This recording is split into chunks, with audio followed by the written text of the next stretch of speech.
when you see the people on the stage in the India coalition, you must realize that more people from the majority community vote for us than vote for the BJP. 60% of India votes for us. 40% of India votes for them. Right? So this idea that the majority community is voting for the BJP, this is a wrong idea. The majority community actually votes more for us than they vote for them. Right? They do polarize society. They divide society. They spread hatred in society. And that is their mechanism. They also happen to have very good relationships with the most powerful, richest crony capitalists in the land, who finance them, support them, help them do what they do. And so this is the architecture that stands behind the BJP.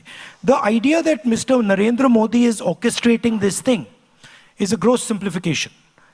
Mr. Narendra Modi is an instrument of the architecture. And I'm pretty confident that the RSS can get rid of Narendra Modi in 5 minutes if they want to, right?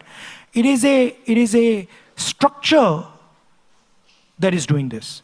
And that structure is now a threat to Indian democracy. So we are committed to fighting that structure.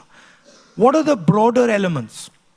The first thing is the gross inequality that is taking place in India, right? Few business people who are billionaires.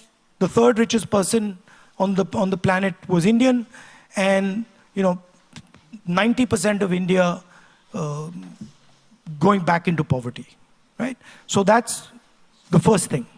The second thing is we have to solve what I was talking about earlier. We keep talking about economic growth. You read the newspapers about economic growth, right? Have you ever read in the newspaper next to the economic growth question the employment question? Has anybody in the newspaper said, wait a minute, we are growing at 7%, 8%, but we have the highest unemployment rate in 40 years? That's a much more interesting question to me. Because we can grow at 9% and give none of you jobs. Right? That's what's happening. Right? So that's the second big question. And the third question that is very close to my heart is the large mass, the real power of India is in the lower castes, the other backward castes, these communities. And they are not given any space in the governance of India. They're not given any space in corporate India. They're not given any space anywhere. And that to me is a crime. So those would be the central thrusts of how we would think about it. The final thing I would say is that one way to look at India is that it is making a transition from rural to urban. And the largest migration of people from rural to urban in human history ever is taking place in India and China. Right? And if we're going to be making this transition, this is a frightening transition for a lot of people. So we need to give them the basic minimum architecture to make this transition safely. What does that mean? That we spend a serious amount of money on education. We spend a serious amount of money on healthcare. That government does not abrogate responsibility for healthcare and education. And that we provide a minimum floor where India commits to all its people that no matter what happens, you can simply not go below that floor. We will give you a minimum income below which no matter what happens, you're not going to go.